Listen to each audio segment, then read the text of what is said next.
Welcome back to our YouTube channel. In today's video, we will find out 10 Olympics facts you didn't know about. Number 10. Gold medals are mostly made of silver. Despite common perception, the gold medal has not been made entirely of pure gold since 1912 Olympics.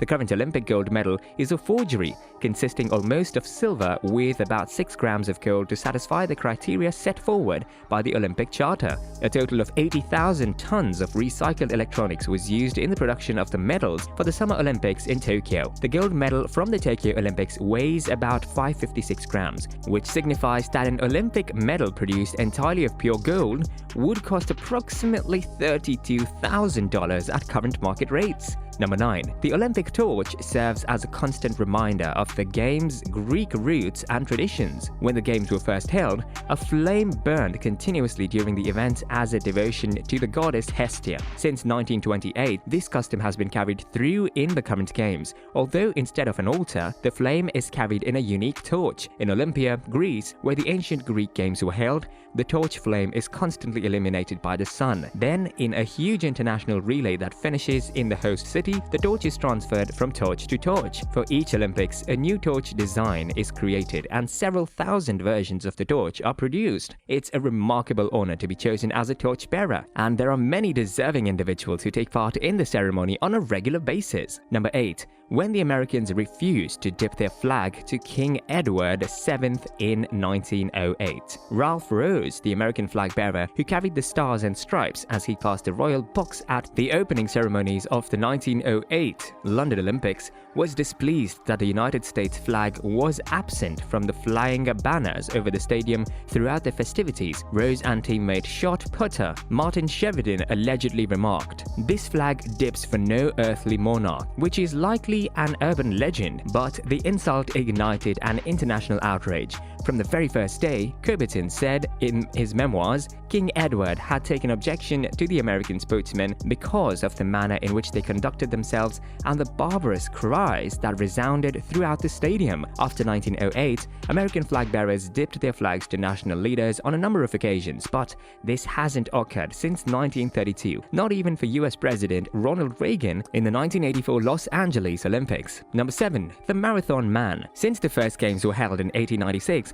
the marathon has been a part of modern Olympics. However, it may be traced back to 490 BC, when a Greek soldier called Pheidippides ran a distance of about 40 kilometers from Marathon to Athens in order to tell the Athenians of their troops about their triumph over the invading Persians. He fell and died at the conclusion of the run, but not before accomplishing the job he had been charged with performing. Long-distance racing began as a result of the tale of Pheidippides, which spread across the world. A marathon, which originally covered almost the same distance as Pheidippides' run, was officially established in 1921 and is 42.195 kilometers long. Abebe Bikila, an Ethiopian legend who won the marathon race at the 1960 Rome Olympics, was one of the most famous runners in modern Olympic history. He made history by being the first black African to win a gold medal in a major sporting event. What makes Bikila's accomplishment even more remarkable is that he did all these barefoot.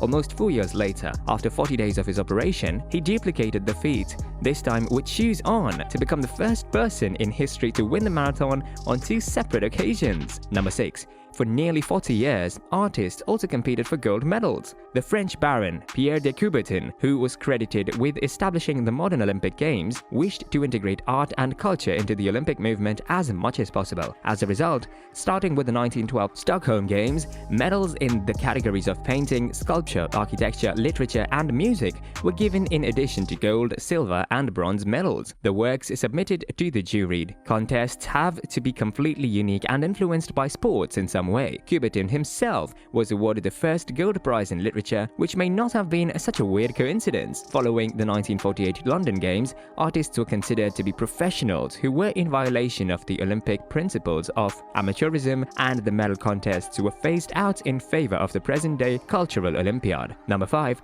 The history of biting medals from Olympic medals. Has anybody else ever seen Olympians biting their medals during the award ceremony and wondered why they do it? Indeed, it harks back to the time when traders would examine a coin to ensure that it contained the valuable metal they needed and not a counterfeit made of lead. Unlike a gold coin, which does not leave teeth marks, a lead coin does. Olympic medals are not manufactured of gold, but are only plated with gold after they have been awarded. In the current day and age, the most of them are made of silver. The last time they were completely constructed of gold was during the 1904 Olympic Games. Number 4. Pigeons were killed at the 1900 Paris Olympics. It was the first and only occasion in the history of the Games that live animals were sacrificed for the sake of entertainment. During the 1900 Olympic Games in Paris, pigeon shooting was one of the events. Leon de Lunden of Belgium, who won the competition by shooting 21 out of 300 birds. In any case, the event is no longer recognized by the International Olympic Committee (IOC). There were many other unusual events in these Olympics, including the standing broad jump and the standing high jump, the underwater swimming competition, and croquet, the latter of which had just one spectator. The Olympic Games have never hosted any of these events again. Number 3. A 1,500-year hiatus. Olympic Games were held in Olympia from 776 BC to 392 AD and were held every 4 years in association with a festival devoted to the Greek god of Zeus, much as they are today. There were 3 additional games in honor of gods, Apollo, Ares, and Poseidon, which allowed for a tournament to be held every year in the ancient Greek tradition. In 392 AD, the Roman Emperor Theodosius banned the Olympics in an effort to purge his kingdom of paganism and pagan practices in preparation for the widespread acceptance of Christianity. It was an incredible 1503 years before the Olympics were brought again into the city of Athens. The modern Olympics were inaugurated in Athens in 1896, thanks to the efforts of Pierre de Coubertin, who organized them after establishing the International Olympic Committee. Number 2. The understated hero in the Black Power protest of Mexico City. A Black Power salute on the podium at the 1968 Olympic Games in Mexico was one of the most dramatic events in Olympic history, and it was done by John Carlos and Tommy Smith, who made a huge political statement. What is less well known is that the silver medalist on the particular day was Peter Norman, a white Australian guy. He stood beside the pair wearing a human rights emblem in a show of support with them. Because of his performance, Norman, along with the other 2 American sprinters, was criticized by the media in his own nation and banned from participating in future Olympics. However, his contribution has subsequently been recognized, as shown by his receiving a posthumous Order of Merit in 2008. Norman's funeral was held in 2006, and both Carlos and Smith served as pallbearers. Number 1. Children and amateurs used to compete. Although rules have been put in place to ensure that the Olympics are played on the fairest and most equal playing field possible, this does not restrict competitors from taking advantage of loopholes and other opportunities in the past. The Eddie and Eagle rule was implemented during the Winter Olympic Games in order to prevent amateurs from participating in the Games. The International Olympic Committee mandated that all participants in the Games finish in the top half of the international competition. The International Olympic Committee allowed young individuals to participate in the Olympics until 1997, when the IOC mandated that only those above the age of 16 will be permitted to compete. Dimitrios Laundras, who competed in the 1896 Olympics, was the world's youngest ever Olympic athlete to do so. That's it from today's video. Did you enjoy our top 10 facts about Olympics?